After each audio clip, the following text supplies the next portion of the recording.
इस वीडियो में हम देखेंगे कि पॉलिटी जो आपका सबसे ज़्यादा स्कोरिंग सब्जेक्ट है, जहाँ पे 15 से 20 क्वेश्चन आपको मिलने वाले हैं, उसमें मोस्ट इंपॉर्टेंट टॉपिक्स कौन कौन से होंगे और वहाँ पे हमें क्या करना है कि हम यहाँ पे ज़्यादा से ज़्यादा स्कोर करें। तो इस वीडियो में हम बेसिकली देखेंगे, क्या क्या देखेंगे ये समझ लीजिए। इस वीडियो में हम देखने वाले हैं टॉपिक डिस्ट्रीब्यूशन एंड ट्रेंड्स, मतलब वो कौन कौन से टॉपिक हैं जहाँ से मैक्सिमम क्वेश्चंस आपको मिलने वाले हैं। तो आपको ये पता होना चाहिए कि एग्जैक्ट टॉपिक्स कौन से हैं, क्वेश्चन किस किस टाइप के क्वेश्चंस पूछे जाते हैं और उनका डिफिकल्टी लेवल कैसा रहता है। यूपी पीसीएस में यूपी स्पेसिफिक फोकस और ट्रेंड्स क्या क्या रहेंगे वो देखेंगे।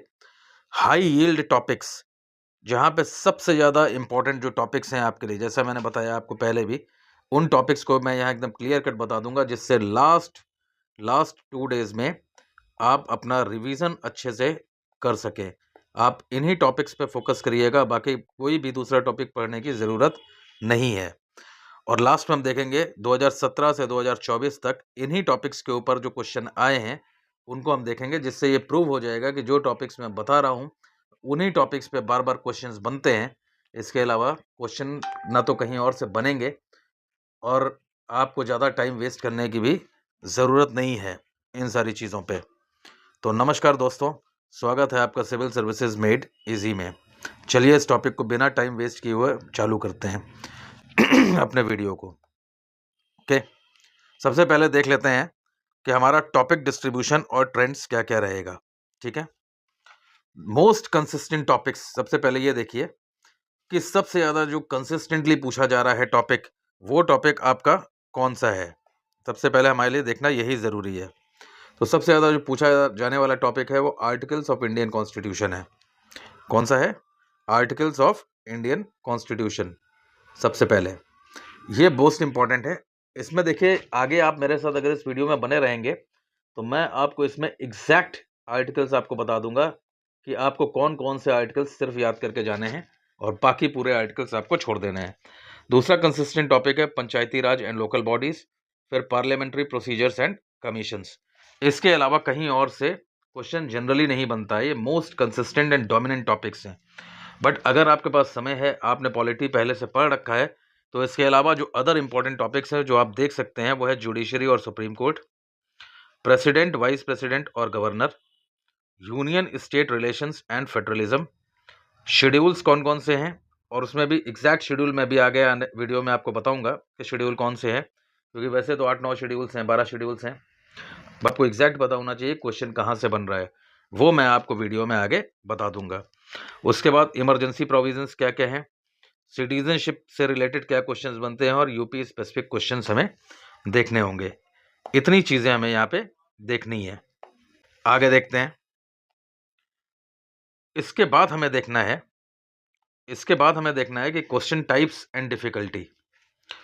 सबसे पहले देखते हैं क्वेश्चन किस किस टाइप के पूछे जा रहे हैं। ठीक है, सबसे ज़्यादा क्वेश्चंस अगर कहीं से आपके बनते हैं तो वो हैं आपके फैक्चुअल और डायरेक्ट क्वेश्चंस। पॉलिटी में फैक्चुअल और डायरेक्ट क्वेश्चंस बहुत ज़्यादा होते हैं। 41.5% क्वेश्चंस जो हैं फैक्चुअल होते हैं। ये क्वेश्चंस एकदम सीधे सीधे क्वेश्चंस आपसे पूछे जाते हैं। फॉर एग्जांपल, जैसे पूछ लेंगे which of the following are not the provisions under money bill, या इसी टाइप का कोई सिंपल क्वेश्चन आपसे और पूछ लिया जाएगा। दूसरे टाइप के जो क्वेश्चन बनते हैं वो होते हैं मैच द फॉलोइंग। ये भी सिंपल होता है, पॉलिटी में बहुत कॉम्प्लेक्स नहीं होता है। 18.1% क्वेश्चंस यहाँ से बनते हैं। इसमें जनरली आपसे मैच करवाया जाता है आर्टिकल्स, अमेंडमेंट्स और कमेटीज विद रेलिवेंट डिटेल्स। इतनी बात क्लियर हो गई। आगे देखिए, जो तीसरे टाइप के क्वेश्चंस आते हैं वो होते हैं आपके statement based questions. Statement based questions में आपको कुछ करना नहीं है, सिर्फ आपको एलिमिनेशन टेक्निक आपको पता होनी चाहिए, लॉजिक पता होना चाहिए। देखिए, यहाँ पे आपको करना क्या है कि अगर आपको ये पता नहीं है कि सही आंसर क्या है, तो एटलीस्ट आपको ये पता होना चाहिए कि कौन सा नहीं हो सकता है। अगर आप नहीं वाली चीज़ें हटा देंगे तो जो बची हुई चीज़ें हैं वही आपका आंसर होगा। नेक्स्ट टाइप के जो क्वेश्चंस यहाँ पे आते हैं वो होते हैं असर्शन और रीजन टाइप क्वेश्चंस। ये 8.8% क्वेश्चंस बनते हैं और यहाँ पे बेसिकली आपकी कंसेप्चुअल क्लैरिटी को चेक किया जाता है कि कंसेप्ट आपके पास है या आप सिर्फ रट के आए हो। ठीक है, last but not the least, जो क्वेश्चंस बनते हैं वो होते हैं निगेटिव या नॉट मैच्ड टाइप के। जिसमें पूछा जाता है which of the following are not correct, और इसमें क्रोनोलॉजी भी कभी कभी पूछ ली जाती है। बट इस टाइप के जो क्वेश्चंस हैं ये बहुत रेयरली ही पूछे जाते हैं पॉलिटी में, इसलिए अगर इस पे आपको मतलब इसमें कोई खास एक्स्ट्रा चीज़ नहीं है, बट आपको यहाँ पे एक ही चीज़ ध्यान रखनी होगी कि जब भी आप क्वेश्चन पढ़ें तो क्वेश्चन में आप ये देख लें कि क्वेश्चन में आपसे नॉट तो नहीं पूछ रहा है, इस नॉट का खास ख्याल आपको रखना है जी। अगर हम डिफिकल्टी लेवल्स की बात करें तो यहाँ पे 25% क्वेश्चंस इजी वे में आते हैं, 55% मॉडरेट होते हैं, और अगर हम टफ क्वेश्चंस की बात करें तो 20% क्वेश्चंस जो हैं टफ होते हैं, specially in case laws and federalism theories. ठीक है, तो जो क्वेश्चन पेपर का पैटर्न यूपी पीसीएस में जो क्वेश्चन पेपर का पैटर्न होने वाला है वो कैसा होगा, ये होगा आपका moderate to tough, moderate to tough paper आपका पॉलिटी में बनता है।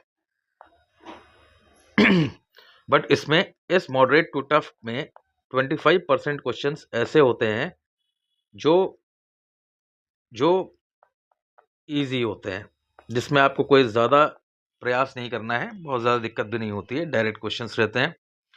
तो यहाँ तक आपको ये समझ में आ गया होगा कि क्वेश्चन टाइप्स कैसे हैं। फैक्चुअल या डायरेक्ट सबसे ज़्यादा आएंगे, जहाँ पे अगर आपको चीज़ें पता हैं, जैसे आपसे पूछ लिया जाएगा फैक्चुअल एंड डायरेक्ट, मैंने आपको बताया मनी बिल का प्रोविजन कौन सा नहीं है, मैच द फॉलोइंग, 3-4 आर्टिकल दे देंगे, जैसे 352 दे दिया, आर्टिकल 352 दे दिया, 356 दे दिया, 74 दे दिया, और इसको आपको सामने मैच करवा लिया जाएगा। ठीक है, स्टेटमेंट बेस्ड क्वेश्चंस में या तो एक स्टेटमेंट या दो स्टेटमेंट या 3 या 4 स्टेटमेंट वो देंगे, और इसमें से आपको एलिमिनेट करना होगा कि कौन सा सही हो सकता है, कौन सा नहीं हो सकता है। असर्शन और रीजन टाइप में आपका लॉजिक या कंसेप्ट की टेस्टिंग होगी। असर्शन और रीजन टाइप के क्वेश्चंस मैं आगे आपको दिखाऊंगा, आप आगे मेरे साथ बने रहिएगा। ये जितने भी टाइप के मैंने क्वेश्चंस बताए हैं ये आगे वीडियो में आपको देखने मिलेंगे। डिफिकल्टी लेवल में हमेशा मान के चलिए कि मॉडरेट टू टफ पेपर होगा, बट इसमें इजी क्वेश्चंस भी 25% रहने वाले हैं आपके लिए, तो वो कोई समस्या नहीं है। ठीक है, चलिए आगे चलते हैं। अब यूपी पीसीएस में अगला जो चीज़ हमें देखनी है वो है UP PCS specific focus trends, मतलब यूपी के ऊपर क्या क्या फोकस आपको रहने की ज़रूरत है, कहाँ कहाँ पे, हमको वही देखना है अभी। ठीक है, तो देखिए मैंने आपको पहले बोला था कि मैं आपको एग्जैक्ट आर्टिकल से बताऊंगा, आर्टिकल से आपको बता रहा हूँ। Strong focus on certain article numbers, जैसे 153 याद कर लीजिए, 156 याद कर लीजिए, 266, 268, 280, 315, 324, 338, 352 और 360, ये जो आर्टिकल्स मैंने बताए हैं ये मोस्ट रिपीटेड है। These articles are most repeated and maximum probability इन्हीं आर्टिकल्स की है, मैक्सिमम प्रोबेबिलिटी है कि इन्हीं आर्टिकल्स के ऊपर आपके क्वेश्चंस बनेंगे। अब अगर उसके बाद हम बात करें तो regular emphasis on constitutional amendments के ऊपर बहुत ज़्यादा फोकस रहता है, रेगुलरली वो पूछते रहते हैं। इसमें कौन कौन से अमेंडमेंट्स आपको याद रखने हैं लास्ट मोमेंट पे, वो मैं आपको बता दे रहा हूँ। 42nd, 52nd, 61st, 73rd, 74th, 86th, 93rd, 96 और 101, मतलब 101 अमेंडमेंट। बट इसके साथ साथ आपको यहाँ पे एक चीज़ और याद रखनी होगी कि इस अमेंडमेंट में हुआ क्या है, इस अमेंडमेंट में हुआ क्या क्या है और किस साल में ये अमेंडमेंट को किया गया था। ये दो चीज़ें आपको यहाँ पे याद रखनी पड़ेंगी। नेक्स्ट इंपॉर्टेंट चीज़ जो आपको यहाँ पे याद रखनी है या समझनी है वो है specific focus on committees related to Panchayati Raj. ये वेरी इंपॉर्टेंट है, ये हर बार ये लोग पूछते हैं। एक कमेटी तो आपसे पूछ ही ली जाती है, जैसे Balwant Rai Mehta committee n number of times पूछा गया है। पीसीएस ने, आरओ एआरओ ने, कोई भी यूपी आयोग का एग्जाम होता है तो बलवंत राय मेहता कमेटी पूछा ही जाता है। अशोक मेहता कमेटी हो गया, LM सांघवी कमेटी हो गया, GVK राव कमेटी हो गया। ये सारी चीज़ें आपको एकदम अच्छे से समझ लेनी है, याद कर लेनी है। अब उसके बाद उत्तर प्रदेश स्पेसिफिक क्वेश्चंस बनेंगे कुछ, बट ये थोड़े कम होंगे, बहुत ज़्यादा नहीं होंगे। Like UP state representation in parliament and UP day. देखिए ये दो चीज़ें मैंने आपको एकदम एग्जैक्ट बता दी हैं, आपको इन दो चीज़ों को कर लेना है।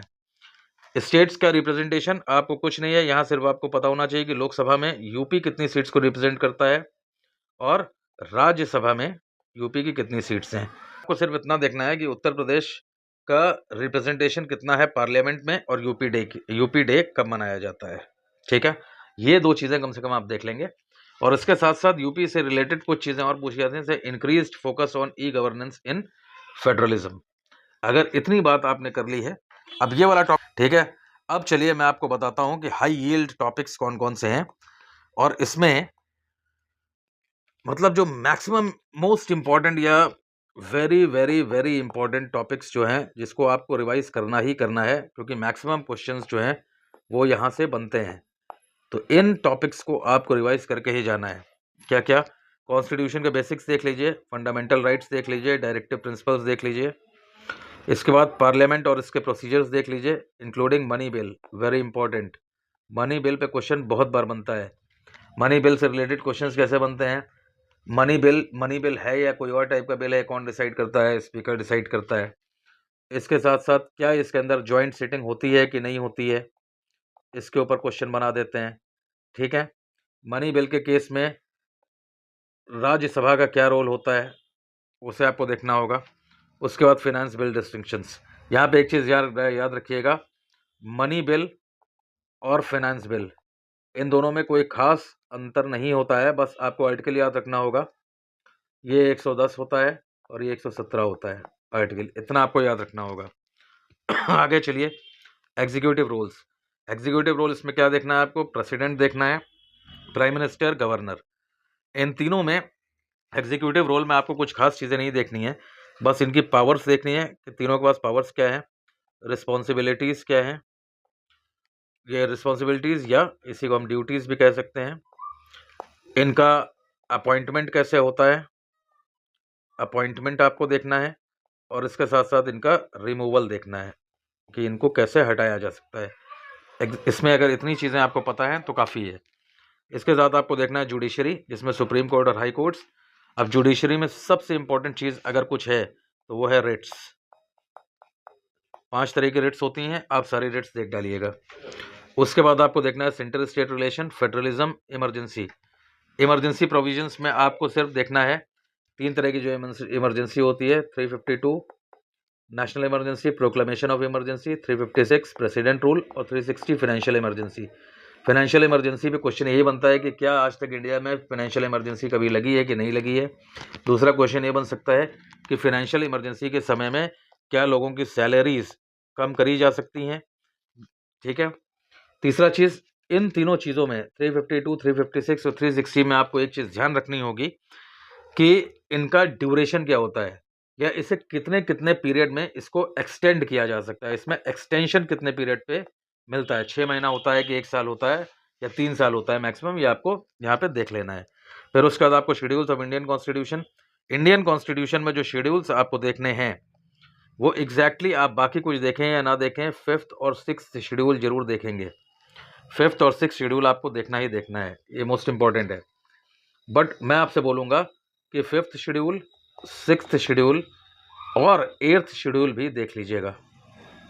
मैक्सिमम प्रोबेबिलिटी है कि क्वेश्चंस इसी में बनते हैं। ठीक है। इसके बाद आपको देखना है constitutional and non constitutional bodies, ये इंपॉर्टेंट है, इस पर क्वेश्चन हर बार बनता है। और last but not the least, Panchayati raj institutions and local governance. इतनी चीज़ें आपको देखनी है। ये आपके लिए हाई यील्ड टॉपिक्स हैं, इसे अगर आपने कायदे से कवर कर लिया तो आपको सारी चीज़ें मिल जाएंगी। पेपर में आपको ऐसा लगेगा कि जो कुछ आप पढ़ के आए हैं वही सारी चीज़ें आपसे पूछी जा रही हैं। अब आगे चलने से पहले मैं आपको बोलना चाहता हूं कि अगर आप मेरे साथ यहाँ तक बने हुए हैं तो अब ज़रूर बने रहिएगा, क्योंकि अब मोस्ट इंपॉर्टेंट चीज़ स्टार्ट होने जा रही है, वो है PYQs। अगर आप इसे छोड़ देते हैं तो आप समझ नहीं पाएंगे कि पेपर में सॉल्व आपको कैसे करना है और क्या टेक्निक आपको लगानी है। चलिए, सबसे पहले हम टॉपिक देखते हैं constitutional bodies, fundamental rights, directive principles of the state. इस टॉपिक पे क्वेश्चंस क्या क्या बन रहे हैं, कब कब आए हैं। देखिए 2024 में क्वेश्चन आया हुआ है, इसको देख लीजिए। विच of the following is not correctly matched. मैंने बताया था नॉट आपको ध्यान रखना है, नेगेटिव नेचर का क्वेश्चन है। पहला स्टेटमेंट क्या बोल रहा है, separation of the judiciary from the executive, article 50। Match the following है ये। The promotion of educational and economic interest of scheduled caste and scheduled tribes, 46. Promotion of cooperative societies, 43A. Organization of village panchayats, article 40। इसमें पूछ रहा है कौन सा सही matched नहीं है। ठीक है। तो कोऑपरेटिव सोसाइटीज जो है article 43A is about living veg and workers participation है, ये आपका सही मार्क नहीं है। ठीक है। तो क्वेश्चन सिंपल था, बस यहाँ पे डिमांड इनकी यही थी कि आपको ये फैक्ट्स, ये आर्टिकल्स याद हैं कि नहीं, और यही आर्टिकल्स मैंने आपको पीछे बताए हैं। जो आपको आर्टिकल्स मैंने याद करने के लिए बोले हैं उसमें ये सारे आर्टिकल्स हैं, आपको इसे देख लेना है। ठीक है, आगे चलिए। 2024 में फिर से इन्होंने क्वेश्चन पूछा है, as per article 368 of the constitution parliament में amend any provision of the constitution by the way of addition, variation, repeal. ठीक है, तो अब आर्टिकल 368 आपको ऑलरेडी पता है कि deals with the amendment to constitution, amendment to constitution, constitution का अगर अमेंडमेंट आपको करना है तो आर्टिकल 368 को यूज करना पड़ता है। तो इसमें तीनों ही सही है, एडिशन भी किया जा सकता है, वेरिएशन भी और रिपील भी, तो इसमें तीनों ऑप्शन सही हो जाएंगे।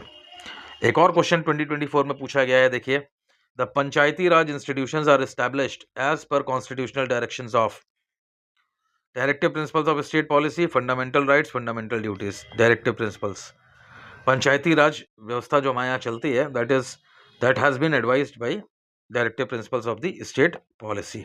ठीक है, आगे नेक्स्ट क्वेश्चन देखते हैं, नेक्स्ट टॉपिक देखते हैं। पहले नेक्स्ट टॉपिक है आपका parliament and it's procedures including money bill and finance bill. देखिए, मैं बार बार बताते आ रहा हूं कि मनी बिल और फाइनेंस बिल बहुत इंपॉर्टेंट है और ये लगातार इस पे क्वेश्चंस बन रहे हैं। 2024 में क्वेश्चन आया है, with reference to finance bill and money bill in the Indian parliament which statement is correct. पहला देखिए, राज्यसभा कैन रिजेक्ट और अमेंड अ मनी बिल। ठीक, दूसरा, money bill has to be introduced only in Rajya Sabha. ये तो गलत है, एकदम सीधी सी बात है, क्योंकि मनी बिल हमेशा कहाँ इंट्रोड्यूस किया जा सकता है, लोकसभा में इंट्रोड्यूस किया जा सकता है money bill. Rajya Sabha recommendation on money bills are binding, नहीं, राज्यसभा इसको पोस्टपोन कर सकती है, ना तो कैंसिल कर सकती है, बट इसके जो रिकमेंडेशंस होते हैं, अगर कुछ मॉडिफिकेशन इन्हें करवाना है तो ये वापस लोकसभा के पास भेज सकती है, बट अगर लोकसभा इसे फिर से पास कर देता है तो फिर उसे एक्सेप्ट करना होगा। चौथा देखिए, money bill can only be introduced in Lok Sabha and Rajya Sabha can only recommend its amendments. तो ये आपका सही ऑप्शन हो जाएगा। तो मनी बिल और फाइनेंस बिल सिंपल था, आपको समझ में आ गया होगा। अगला देखिए, which bill has to be passed by both houses of the parliament. Options मिल रहे हैं, money bill, finance bill, appropriation bill, ordinance bill. जाहिर सी बात है फाइनेंस बिल। ठीक है, चलिए आगे देखते हैं नेक्स्ट टॉपिक। नेक्स्ट टॉपिक में देखिए, अगला जो इंपॉर्टेंट टॉपिक है वो executive roles and prime minister है। Executive roles and prime minister. अब यहाँ देखिए, क्वेश्चन आया हुआ है 2024 में, सिंपल क्वेश्चन है एकदम। देखिए, the president of India can promulgate ordinances when parliament is in session. अगर पार्लियामेंट सेशन में है तो राष्ट्रपति क्यों ऑर्डिनेंस पेश करेगा, पॉसिबल नहीं है। Parliament is not in session, obviously जब पार्लियामेंट सेशन में नहीं होता है तभी ऑर्डिनेंस पास किया जाता है। Supreme court can gives permission, supreme court का इससे कोई लेना देना नहीं है, क्योंकि ये क्या है, ये लेजिस्लेटिव प्रोसीजर है और इसमें जुडिशरी का कोई भी रोल नहीं है, जुडिशरी का नो रोल, कोई रोल नहीं है। ठीक है, Rajya Sabha Passage the resolution, Rajya Sabha के पास करने से अकेले कुछ होगा नहीं। ठीक है, अब 2023 में देखिए क्वेश्चन आया है इन्हीं टॉपिक पे, the governor of state is appointed by. कितना सिंपल क्वेश्चन है, वेरी सिंपल। मैंने बताया था मैक्सिमम क्वेश्चन इसमें सिंपल ही होते हैं, बस थोड़ा सा कंसेप्ट लगता है। Governor of state is appointed by chief minister, नहीं। President of India, yes. Prime minister, नहीं। स्टेट लेजिस्लेशन, नहीं। ये एकदम बेसिक क्वेश्चन था और मुझे लगता है कि आप लोग ऑलरेडी इसको अच्छी तरह से जानते हैं, इसमें कोई बड़ी कॉम्प्लेक्सिटी नहीं है। So it's okay, let's move on to the next topic. Next topic क्या है, अब हम देख लेते हैं जुडिशरी, सुप्रीम कोर्ट और हाई कोर्ट। ठीक है, मैंने इसमें बताया था मैक्सिमम क्वेश्चन बनते हैं रिट्स के ऊपर और रिट्स के साथ साथ थोड़े बहुत एडिशनल क्वेश्चन। देखिए 2022 में क्वेश्चन आया हुआ है, the power of judicial review in India is derived from. पहला आंसर देखिए, directive principle of state policy, नहीं, ये तो खुद ही बाइंडिंग नहीं है। फंडामेंटल ड्यूटीज, नहीं। बेसिक स्ट्रक्चर डॉक्ट्राइन, नहीं, क्योंकि बेसिक स्ट्रक्चर डॉक्ट्राइन क्या बोलता है, बेसिक स्ट्रक्चर डॉक्ट्राइन बोलता है कि अगर सरकार या गवर्नमेंट कोई भी ऐसा लॉ बनाती है जो कि आर्बिटरी है, तो सुप्रीम कोर्ट उसे नल एंड वॉइड कर सकता है, ठीक है। आर्टिकल 32, अब आर्टिकल 32 के केस में आप देख लीजिए, इसे सोल ऑफ इंडियन कॉन्स्टिट्यूशन भी बोला जाता है, क्योंकि अंडर आर्टिकल 32 हम सीधे सुप्रीम कोर्ट को अप्रोच कर सकते हैं without approaching any other court, मगर इस केस में एक चीज देखने वाली है कि यहाँ पे हम 32 में सुप्रीम कोर्ट को अप्रोच कर सकते हैं, but only in case of fundamental right violation. अगर आपके फंडामेंटल राइट्स का वायोलेशन हो रहा है तो अंडर आर्टिकल 32 आप सीधे सुप्रीम कोर्ट जा सकते हो। अब देखिए 2021 में फिर एक क्वेश्चन आया है, सुप्रीम कोर्ट जजेस आर अपॉइंटेड बाय, सिंपल है यार, प्रेसिडेंट अपॉइंट करता है जजेस को, president on the advice of chief justice, ठीक। और यही क्या है, हमारा कोलेजियम सिस्टम है। कोलेजियम सिस्टम में क्या होता है, ये कोलेजियम सिस्टम एक पैनल होता है जिसके अंदर चीफ जस्टिस ऑफ इंडिया होते हैं, प्लस 4 सीनियर मोस्ट जजेस होते हैं, कहाँ के, ऑफ सुप्रीम कोर्ट। और यही चारों डिसाइड करते हैं, ये 4 प्लस ये CJI, ये 5 लोग मिलकर डिसाइड करते हैं कि कौन सा अगला जज होगा सुप्रीम कोर्ट में, अगला जज की अपॉइंटमेंट कैसे होगा, या किसको हम अपॉइंट कर सकते हैं, यही कोलेजियम सिस्टम है।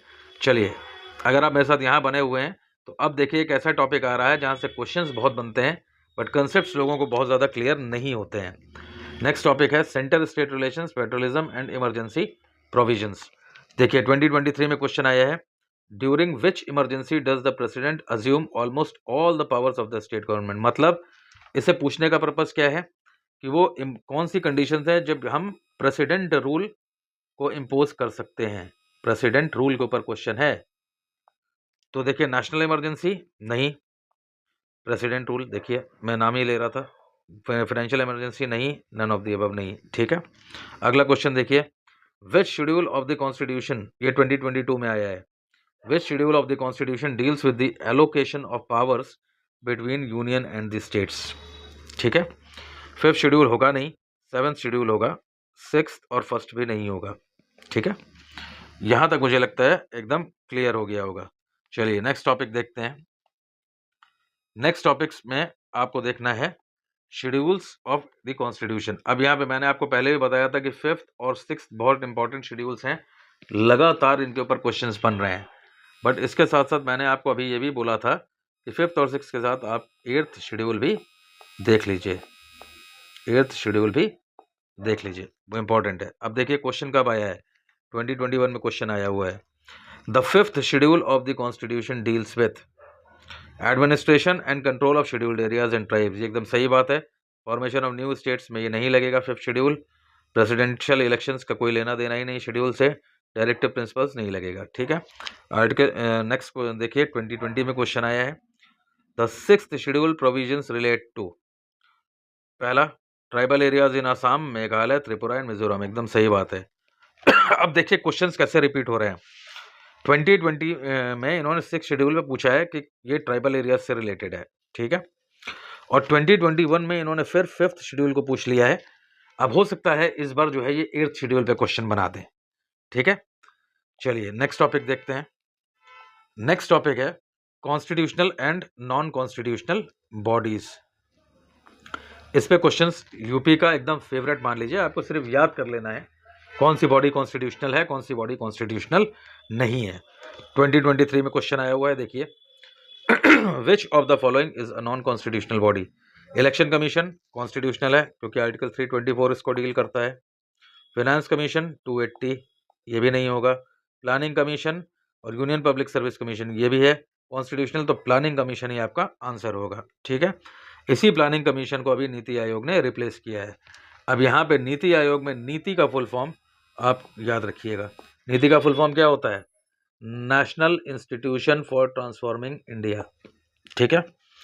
2020 में फिर एक क्वेश्चन आया था इसके ऊपर, the comptroller CAG, comptroller auditor general of India is appointed bye. CAG आपको पता है कि आर्टिकल कौन से डील करता है, 148, ठीक है। CAG is appointed bye obviously president, ठीक है। चलिए नेक्स्ट टॉपिक देखिए, ये टॉपिक मोस्ट इंपॉर्टेंट टॉपिक पे अब हम आ गए हैं, panchayati raj institutions and local governance, this is very important, ठीक है। अब यहाँ देखिए 2024 में ही क्वेश्चन पूछा है, which article of the constitution deals with the organisation of village panchayat as unit of self government? Article 40। ये आर्टिकल मैंने पहले भी आपको बता रखा है। 45, 46, 42 इन सब का कोई लेना देना नहीं है। तो यहाँ पे बेसिकली हमने क्या किया है, अगर हमें आर्टिकल याद है तब तो ठीक है, अगर याद नहीं है तो हमने सीधे एलिमिनेशन टेक्निक लगा दिया। हमने ये देख लिया कि कौन सा नहीं हो सकता है, कौन सा नहीं हो सकता है, ये हमने देख लिया है। ठीक है, नेक्स्ट क्वेश्चन देखिए 2023 में आया है। Which of the following statements about panchayat are correct? पहला स्टेटमेंट देखिए, panchayat exist as village, intermediate and district levels, एकदम सही बात है। ठीक है, panchayat at intermediate level exist in all states, नहीं, ये नहीं। तीसरा देखिए, direct elections are held to the panchayat at all levels, ठीक है, ये भी सही है। बट इसमें एक चीज़ हमें याद रखना है कि डायरेक्ट इलेक्शंस पंचायत के लिए होते हैं, ये हमें पता होना चाहिए। और जो गाँव से बिलोंग करने वाले लोग हैं, जो रूरल एरियाज से लोग बिलोंग करते हैं, उनमें से मैक्सिमम लोगों को ये बात पता भी होगी। तो इसका आंसर क्या हो जाएगा? 1 and 3। ठीक है, यहाँ तक आपको बात क्लियर हो गई।